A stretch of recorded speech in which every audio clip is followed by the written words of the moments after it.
The community was already being made a better place. And as the theatre centre became the Seagull, its success meant that there was an opportunity to take things up another notch and literally spread its wings, all the while quietly changing lives. Paul's a lovely geezer. I knew him from when he was younger as well, through the other courses. But when he stepped in, if he hadn't stepped in, I don't think we'd have a theatre. I thought he managed the job extremely well, bless him, and he was very popular with people who came in. He was excellent at meeting people, meetings, and which John was good at as well.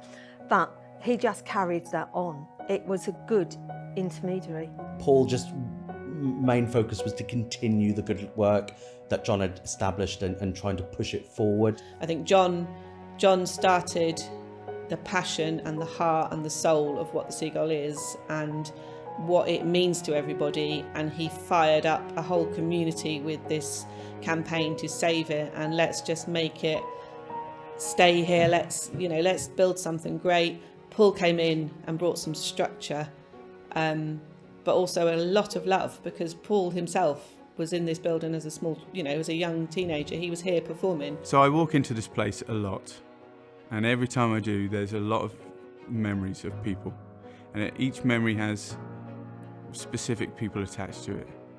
I've had some awful times that this place just washed away. You could write that awful memory on the whiteboard and just use a Seagull towel just to wipe that memory off. And that's why this place has endured, because people get to be who they choose. And if they choose to be something better, then all they do is they make this place better. Paul will never understand how important and vital he was to this building and what he did to lay the foundations for what then came after, which was me coming on as manager.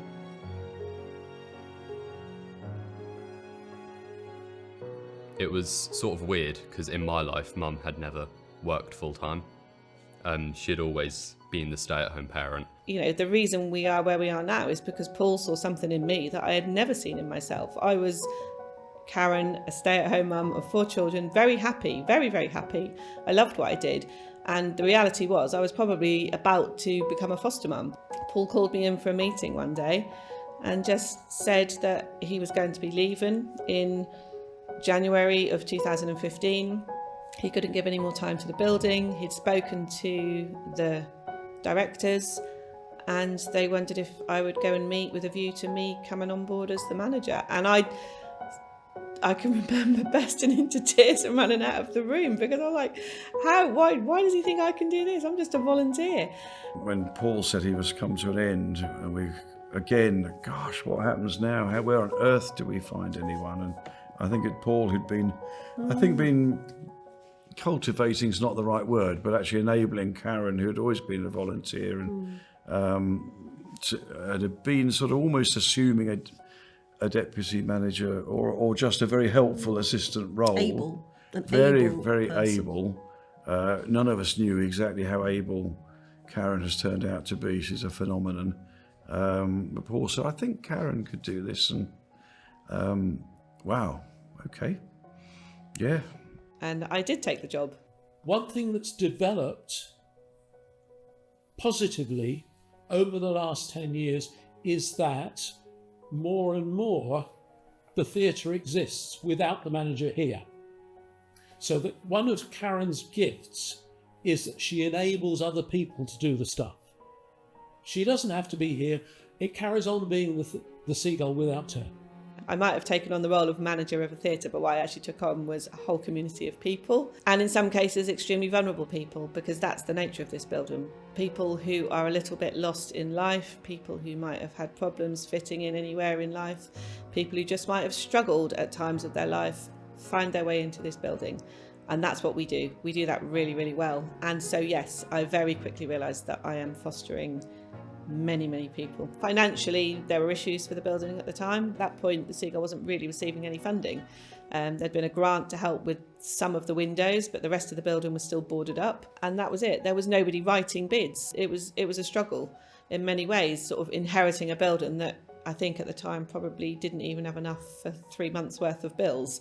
You know, I really didn't know if I could carry on doing the job, and I said I needed more people to actually work in the building. My job was not a one-person job, everything I was doing. I needed funding to come in for all these projects that I wanted to happen. I didn't get properly involved till about 2015, and then I've been full-time since 2017. He came in as a volunteer to do front of house. Was the first time I remember meeting him. So when I was a volunteer, he was also a volunteer, and came on board to do house manager and box office. I think I have a very strong sense memory of being in the building and feeling very accepted, and I associate that very highly with Karen. When Des came into the building and asked me what I needed as support, because it was at a time when if I'm honest, I felt like I was drowning, and Des came in and said, what can I do? What give me something that I can do to make it better? So I'm really fortunate. When I come to work every day, I always say to people that I don't feel like I have a job anymore. Essentially, I'm coming to help out. I'm coming to offer some skills, but primarily I'm coming to join a community and be part of a fun and loving environment. They couldn't be more opposite as managers. Karen can focus on the day-to-day running, the people aspect of it, the social aspect of it. Des is incredibly good at all of the financial bits, getting funding in, and dealing with like scheduling and things like that. So when they work as a team together, I think that's what really creates something special. I have to have music on in my office. I can't work without music. It delights me, but I think Des loves singing along to the radio, and he does sing along to the radio a lot, which is also very amusing for the rest of us, because the words are never the same words that are being played on the radio. Des will constantly up in the office sing songs that he does not know the words to. I'd say Des's singing in his office is perfect, just never correct.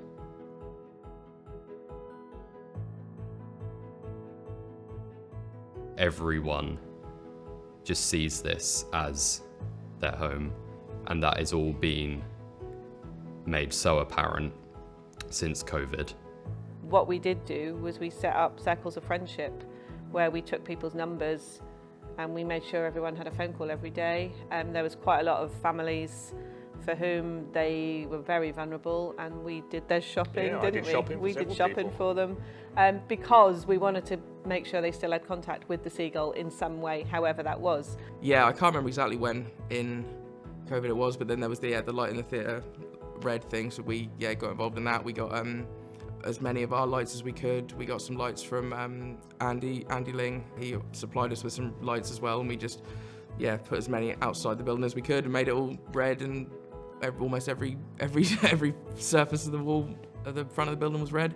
Des came up with the wonderful idea of me and him making some little funny videos that we could put out on YouTube to amuse people and entertain them. Somebody here said, would it be possible to perform the show without an audience but broadcast it or record it for posterity or send it out to some care homes or something like that? And our first thought really was, well, how would you even do that? That's just, no, not really, we couldn't. But as we thought around the logistics and gathered a bit of support from people locally, I might have had a bit of a understanding of live streaming or camera management and some other things.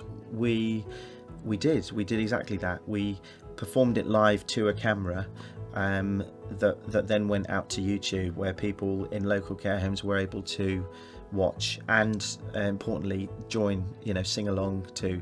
It was devastating in the short term, but I think in the long term it almost opened up new avenues for us and gave us more opportunities. During COVID, Des and Karen were very supportive of local artists and managed to secure funding which was distributed out to local artists in order to produce new work. And I think for us as a theatre, unlike a lot of other theatres, we were kind of one step ahead because we did community so well, and Arts Council were then changing their guidelines for applying for funding, and it's much more community focused now. Then I found out and got permission that I could come in by myself, and I upholstered all the seats upstairs. I think I upholstered 56 seats upstairs for them. We'd done previously some performances in parks, and again in COVID we did a walkabout panto that because we couldn't do a traditional panto in the building, we went out to all those different venues locally, and we had families walking around Lowestoft to see a panto piece by piece. And I've never felt more like a Disney character on like It's a Small World before, because I did the same 10-minute scene about, I can't remember, it must have been more than 20 or 25 times that day. But I think that was a colossal achievement. To do that under those circumstances and to give all of those people within this community that still have a Christmas experience, I think that's community. That's the true calling of community theatre. We were shut down for COVID, and then when we opened back up again, we had more than twice as many lights, I'd say, in the rig. I then got out of lockdown, and a whole other host of things in my life went wrong. My dad passed, and then I struggled to get out of bed every day. Then Des got me in to the Seagull just after the end of lockdown and just gave me a list of jobs to do. That slowly became a really good friendship with me and Des. I guess I always think now, strangely, that of the theatre as a community hub that happens to be a theatre. You know, by the way, they do all this stuff. They do all this outreach events and social groups, work with that benefits people living with dementia and other conditions. And they also happen to be a working theatre. You know, they also happen to put on sellout shows. Karen saw an opportunity. We had the use of the hut on Stradbroke Road. It was standing vacant and somewhat dilapidated. The idea of men's shed has been around for several years, and from that small nucleus, that small start, we started meeting, and men's shed has continued till this day. So now we meet 3 mornings a week. Some of the projects are for local charities, so we make bird boxes or we make hedgehog hotels. There's a few projects here at the Seagull now that I'm currently involved with. One would be, I call it Sunday Film Club. It's based on an idea that we show classic films that people might remember from their childhood, and then at the end of it we'll come and sing them songs associated with the film or from the same kind of year of release, that kind of thing, so that it's almost an experience rather than just a screening. We've been really fortunate in the last few years at being able to massively grow our community provision. We supercharged what we were offering, not just to people living with dementia, although that provision grew from being maybe a memory cafe to adding on chair fitness, to adding on accessible concerts, adding on sing-alongs, adding on music for wellbeing, so that we now have a programme that's 3-4 times a week. If you live in our area and you live with the devastating impact of Alzheimer's or other forms of dementia, you can come here with your loved one several times a week and get that support, but also activities that genuinely benefit their well-being and their physical well-being going forward.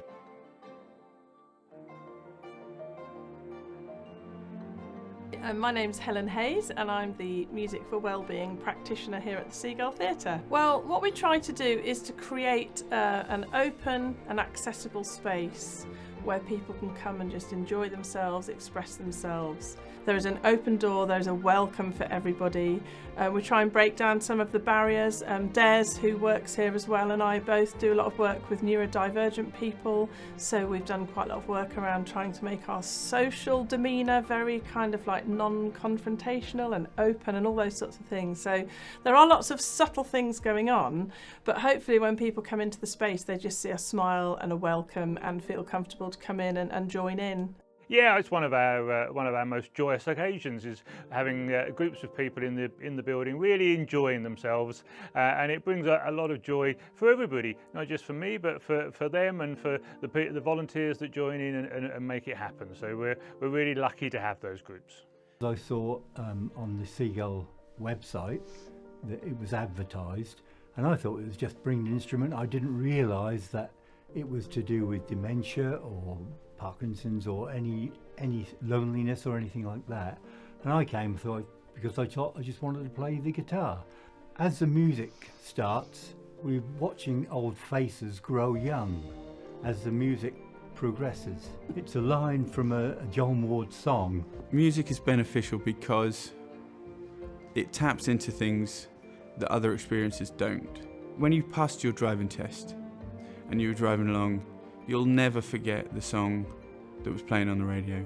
The first song that was played at your wedding, the song that you danced to, that's other emotions, but they're very strong emotions. The songs that you sang to get your children off to sleep when they just wouldn't go to sleep. You know, there might be a memory that you associate with your parents.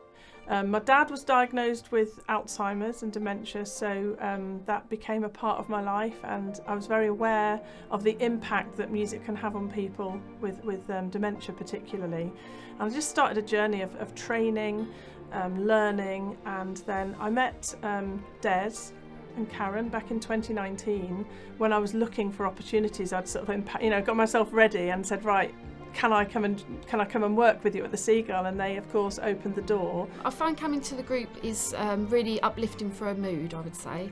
And yeah, she's just always so happy. When we leave here, she's absolutely buzzing. And I am as well, but I'm happy to see her happy. I love singing for Wellbeing because it absolutely transforms me. Now, having sung for an hour and a half, I'm crying inside with joy. It's absolutely beautiful. Moving, breathing can help people to raise their feel-good feelings, take away some of the anxiety. We're very person-focused, so we try and subtly respond to the people in the room, and so we get a different mix of people every week, but we try and give everybody a space to be who they are, feel comfortable and enjoy the sense of community and making music together. My partner teaches me to done that, my partner, but sadly he passed away. I love it there. I don't know what I would do without a Seagull. This is my first anthology of poems I've written. There are about 50 poems in there, and one of them is about finding my voice, and everybody likes it because I'm speaking for everybody. We've all found our voices in a very special way. It's called I Found My Voice. My name is Patricia Peters, and this is my poem. No, not my conversational voice, the on-the-phone, face-to-face voice, regularly exercised with friends, family, and even strangers. Nor my poetic voice, my locked-down muse has been ruminating, sulking underground. Nor my public speaking voice, honed by years of practice, but squeezed out, squashed out and locked out. My inner voice has been troubled. No opportunity for outward expression. At least I can write down what she's been saying, her highs, her lows, her ups and downs. No, this is my singing voice, coming from a separate department in my brain, exercised each week and encouraged by our wonderful teachers, our life-changing classes, Music for Wellbeing at the Seagull. I have found my voice along with others, who in sickness and health have found their voices too. We sing of friendship, joy, love, as we engage our minds, our bodies and our spirits. The joy, the unconditional love, the fellowship we feel for each other when we make music together. As Karen and Des strengthened the foundations and the Seagull's wingspan got wider, attention began to turn towards how they might strengthen the building itself, but also work towards securing Karen's dream of becoming an Arts Council National Portfolio organisation. See how the team got on in the final episode of The School That Grew Wings.